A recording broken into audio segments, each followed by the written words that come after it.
Hey guys, how's it going? It is Kire here with another Infinite Magicraid video, and in today's video we have three new heroes here to discuss. We have Alicia, we have Inna, and then we also have Isabelle. And let's go over these three heroes and see if they're any good, go over their kits, and if they're worth pulling for. So Alicia here, she is a new bleed damage dealer, seems to be single target. She does have a lot of competition.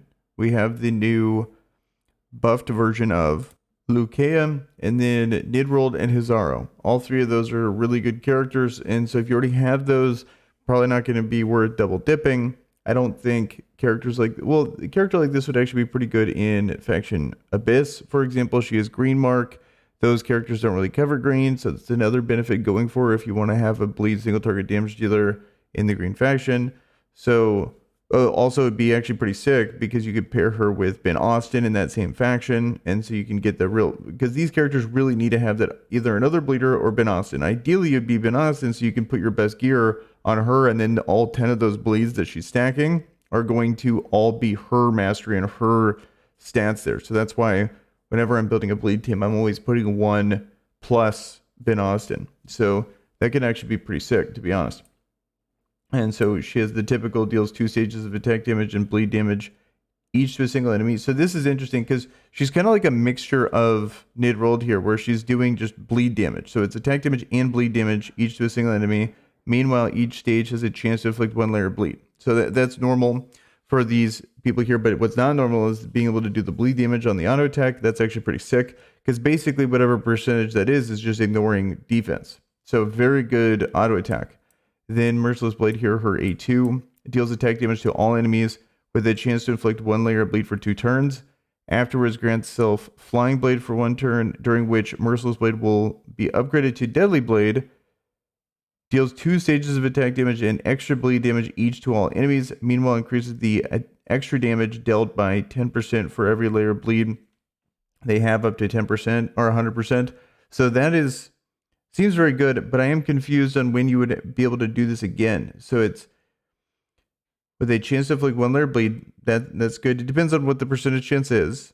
And then afterwards, grants self Flying Blade for 1 turn, during which Merciless Blade will be upgraded to Deadly Blade. So it's this move here gets upgraded to, so when it comes back around, which I don't think is very good. It depends on if that actually stays over with wave transition, stuff like that. But it does become very good, and also maybe it's unfortunately going to be something with the exclusives that we're going to have to worry about. But let's move on to the passive. So Ice Hunter, when Alicia is killed, Ice Hunter will appear and take her place to continue the battle with part of self max HP, which is a certain percentage of Alicia's max HP. Ice Hunter is immune to all buffs and debuffs, so you can't really lose debuffs, but you can't gain them either. So it's kind of neutral there. Meanwhile, at the end of Ice Hunter's 3rd turn, Alicia will be revived. It's kind of like a different version of Cassie's passive, where she's dead, she comes back. At least she's giving everyone crit chance, whereas she's actually still being a character. And then after 3 turns, if Ice Hunter didn't die, she comes back in. I like it. It's like a unique little thing here. I wonder what would happen in wave transitions. If she died in wave 1, for example, but you can get her back on wave 2 or wave 3. Alicia will be revived with the same HP percentage as the Ice Hunter if Ice Hunter still survives. I like that. I think that's pretty good. And then Ice Hunter skills. Cold Claw removes all buffs from a single enemy. Normally that'd be absolutely fantastic, and for most people that actually is, especially for Tower of Mark. That's the main reason why buff removal is so good. And then, but that's also the same faction as Ben Austin. So it's like, and then if you were playing during Halloween, you have Seal as well. So it's, of all the factions, green is probably the one that has buff removal covered the most. And then afterwards, well, now with Paulin, Force also has buff removal covered pretty well too. And then afterward, deals attack damage to them and increases self-turn meter, stand your ground, increases Ice Hunter's defense by a certain percentage of initial self-initial attack. So I like that a lot. Getting 1 shot is pretty common, especially for your bleeder. My Hizaro, for example, dies early quite a bit, so it'd be nice to have the person that is your bleeder, your main damage dealer, be able to have a chance to come back if they get a random crit their way, or they, like for example in Guild Boss, what could potentially happen is she'll die, like on Guild Boss 6 when you get the stacking, because the person that's doing the most damage gets a stacking HP percentage nerf. They'll die early, then that person could come back, probably not going to be doing the most amount of damage. Maybe you get a chance to stabilize and come back around without that HP stacking debuff, which could be pretty interesting. And then lastly, her ultimate, I think this is really good, especially, I want to say her exclusive 3 is insane, but I glanced over it a bit ago. So then deals 3 stages of attack damage and bleed damage each to a single enemy. Meanwhile, each stage has a chance to inflict 1 layer of bleed for 2 turns. Besides, extra effects take place based on the number of bleed layers that the target has before each stage deals damage. If there are no less than 2 layers, the stage deals 40% more damage. If there's no less than 4, there's a chance to additionally inflict 1 layer of bleed after the stage is successfully inflicted bleed. Okay, so there's a chance to additionally inflict 1 layer after the stage inflicts bleed. So this is actually pretty nuts. I think this is a very good ultimate. So the 3 stages of attack and bleed damage. So it's not only going to be attack damage, but it's also going to be the bleed damage as well. I'm curious what the percentages are going to be there. And each to a single enemy. Meanwhile, each stage has a chance to inflict 1 layer of bleed. Amazing. Then, besides, extra effects take place based on the number of bleeds. So if there is no less than 2, the stage does 40% more damage. And then if there is no less than 4, there's a chance to inflict 1 more layer. I believe that's 1 more layer of damage. So it inflicts 4 stages of damage. I believe maybe they're missing something here. I want to see that on the main game. But even regardless of what it says, either way it goes, it's still an amazing ultimate. So let me make sure. So I'm going to start with exclusive 3. I'm going to go in like reverse order here. So reduces the layers required to trigger Bloodlust Chase extra effects by 2. So it would be 0 layers gets the 40% extra damage boost, and then 2 layers, there's a chance for another layer there. So you're always going to be getting that, especially if you have her paired with Ben Austin. And then, meanwhile, reduces the cooldown of Bloodlust Chase by 1 turn for every 2 layers of bleed. So let's say this is a 4-turn cooldown. You could basically turn her into Ben Austin here, where it's like Ben Austin's calling her in, constantly keeping up the 10 stacks of bleed. Then she just gets the ult every single time. Like, this is absolutely disgusting at exclusive 3. So every 2 layers of bleed successfully inflicted when casting Bloodlust Chase. So she would just become an ult bot at exclusive 3. So right, that alone is insane, in my opinion. Could be the best damage dealer in the game, especially on like a boss. And then Alicia acts for 1 extra turn after Merciless Blade is cast. Deadly Blade deals 3 stages of damage and refreshes the duration of all enemies' bleed after 3rd stage. So then I think she's actually pretty insane for AoE mobs too. Like, for example, in Elemental City, where bleed is the one thing that's untouched. I think this character is super worth investing into if you don't have a bleeder already. So I think she's insane, and then you'd probably want to put a ton of exclusives on her. I want to see the numbers. Maybe she has like a low base attack. Maybe she has really bad percentage chances, so she can't actually realistically keep up the bleeds. But at the moment, I think she's absurd. And then also too, she's green. So a lot of space, Hizania, her, Ben Austin. You can make, if you have a lot of green mark characters, you would go all in here. It'd be wild. Okay, so then now let's go to this character in, I believe, here, what is it? Inna? In a bizarre name, but whatever. The one thing that looked insane was her ultimate here. So Instinct Mana gains layers of mana residual at the beginning of the battle, gains 5 layers for every 1 Nameless Brotherhood, Doom Legion, or Eternal Sect ally, loses 1 layer for every Dragon Tribe or Sword Harbor Guard ally, and gains 2 layers for every 1 ally from other factions. Mana residual will not be removed when the owner dies or at wave transition. Meanwhile, when there are 30 layers, when booked, of mana residual, and it activates. Okay, so they're stacked. So it could be 20, 25, 30. Activates 1, 2, or 3 overflowing mana. Overflowing mana additionally increases self-defense, additionally increases self-shield effect, and then additionally increases effect hit. So that's a really cool passive. And then we have the ultimate, where it deals 3 stages of defense damage to all enemies. Meanwhile, the 2nd and 3rd stage have a chance to increase the cooldown of the target's of all skills by 1 turn. The cooldown of this skill will not be increased. So the big thing here because this is basically Ben Austin's A2. So the big thing is going to be how consistent, like what percentage, because even the 35 or the 50% that Ben Austin has, if you crank up enough effect hit, if you get 100% more effect hit, you would be guaranteed to land. And it's on a 3-turn cooldown, and he still has other good moves. Whereas this is her ultimate, and you can't change the cooldown. So usually in ultimates, like let's say it's on a 4-turn cooldown. Hopefully on a 3-turn, well, to be honest, I hope this is long, because already Ben Austin makes Arena really difficult to do well in, because, or he's very oppressive. There's a reason why he's in every defensive team, because it's just such a good effect. Like Warlord, it has a very similar effect in Raid Shadow Legends, and he's one of the most coveted epic or legendaries you can possibly get in the game. He's like a void legendary, super hard to get, but he's like the goated Arena character, and they just give everyone Ben Austin in this game. So it's like, I would rather, I do like that everyone has access to him, so it's not too oppressive, whereas in the other game you had to get lucky. I think this is a better thing, but ideally you just wouldn't make this effect.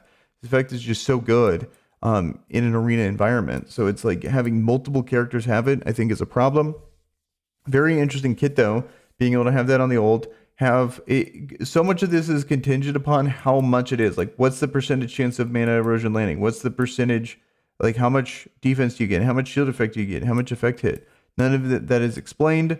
And then her A2 grants all allies a shield based on her max HP for 2 turns. How much of a percentage that matters? The effect of which increase for targets from Nameless Brotherhood, Doom Legion, and Eternal Sect. Reduces for targets of Dragon Tribe and Sword Harbor guards. I do like this mechanic here. This concept of reducing Dragon Tribe and Sword Harbor, increasing things for Nameless Brotherhood. I think it, maybe from a lore standpoint, I think it's cool. I think from a balance standpoint, it's interesting, where you can have these busted effects, but you intentionally limit them to make them not oppressive. Because imagine, like, this character is completely insane, and then you just pair her with other characters of the Dragon Tribe and Sword Harbor Guards factions, because at the moment, I think the game knows, or at least the people making the game know, that those are some of the 2 really good factions. But also, there is good characters in Eternal Sect, Nameless Brotherhood. Well, not so much Nameless Brotherhood, but Doom Legion has a lot of good characters. Eternal Sect has a few. So I like that they're targeting these other factions and bringing them up through a mechanic like this. Like unique stuff like this, unique stuff that Alicia has going for her, I think is really cool. Her passive is, I would say, is pretty unique, that I think is cool. And then lastly, deals defense damage to a single enemy with the chance to inflict stun for 1 turn. When Inna has activated the second version of Overflowing Mana, this stun cannot be removed. Odds are, like, I would say this is good in PvE scenarios. Well, in PvP, I think it could be pretty good as well with the counterattack of Catherine. Maybe the new meta, maybe like with Pollen and stuff like that, this is not going to be too big of a deal, but I haven't played some of the harder versions of Arena, so I'm pretty out of touch on like the high-end meta there when it comes to applying debuffs. But overall, I think from a PvE standpoint, I think she's really good, but then this right here seems insanely good for PvP as well. So let's check out her exclusives. When casting Mana Shield at level 2, Overflowing Mana grants Consolidation 2 for all allies for 2 turns. If it has not reached level 2, Consolidation 1 for 2 turns. When casting Mana Shield, so that's pretty sick. At exclusive 1, she'll be able to basically do what Catherine does. If this is on a 3-turn cooldown, she's just as good in a lot of situations as Catherine, like when it comes to survivability. Not as good, obviously, but she's going to be bringing a lot to your team. You can pair her with like a Whim plus this. This would be an amazing character for people to start with early, be able to help carry you through harder content. The combination of Shield plus Consolidation 2 is insane. Catherine's, of course, is on a 60% plus the Consolidation 2 over 2 moves, and then it becomes a 3-turn cooldown. So if that's on a 4-turn, not as good, but still pretty solid, especially when you combine her with like a different version of Ben Austin's A2. So both of these characters are some of the best characters in the game, and she has a lot of those same abilities, which I really like. And then especially maybe the percentage gets crazy when you bring in a Doom Legion, Eternal Sect, or a Nameless Brotherhood character. So I think there's a lot of potential here, especially even paired with Catherine. Like you throw in Catherine plus this, and then the stun of the A1 starts to pop off, which I think is really good. Then level 2 increases the layers of mana residual granted by every 1 Nameless Brotherhood, Doom Legion, or Eternal Sect to 8 when there are 40 layers. Additionally, next level 4 at the beginning of each wave and at the end of each turn grants self 1 layer of mana protection up to 1 layer, which is immune to all damage dealt. 1 layer which is immune to all damage dealt and becomes invalid after taking direct damage 1 time. That's pretty cool. And then each time mana erosion successfully increases the target's skill cooldown, there's an 80% chance to inflict feebleness 1, and there's an 80% chance to inflict feebleness 2 for 2 turns if the target already has. Oh, okay. So if you land it, well, the 80% chance, if you get enough effect hit, you're going to make that 100% pretty easily. It's not going to take that much effect hit. So you can guaranteed almost, like, let's say they have a 60% chance to drop, 60% chance are here to drop the cooldown. Then that's going to be pretty easy to do. And then 80% chance even easier. So you're going to be not only dropping the cooldowns, but dropping feebleness down to AoE. So I can see her being like a really good character for Element City as well. Being able to have the feebleness 2 AoE versions, constant cooldown clear, being able to have the shield plus the consolidation, a lot of good things there. And then let's go into the epic here. Don't want to drag this out too long. So we have Isabelle. This one I haven't read. This is going to be like a new one here. I haven't really read this character at all too much, but let's run through it. Red Mark, Attack, Holy Light Parliament. Holy Light Parliament has a lot of good support heroes, but not enough attackers. Mainly they need like an HP burner or a good bleed character. But, well, actually, before we get into Isabelle, let's actually go here and just kind of look at some of the synergies. I want to pull up the gallery. Eternal Sec. So we have a ton of good characters in here. We have Quinlan, we have Turf, Turf. We have Agatha. Like, there's so many good characters here that can pair well with that, like Inna. Dario even. If you got Mammoth. I wish I had Mammoth. He's really good. Also, Green Mark too.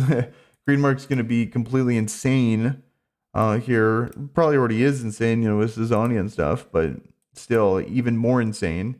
You have Nameless Brotherhood. Nothing too crazy here. I mean, you have Mutu. Heard Terror's good. Haven't used him. And then, but not Green Mark. And then we also have Doom Legion. So, you know, obviously we have Lucifer here. You know, Besmek. We have Focus. You can't use Focus to be able to reset her ultimate, but still nice. He's just a good character.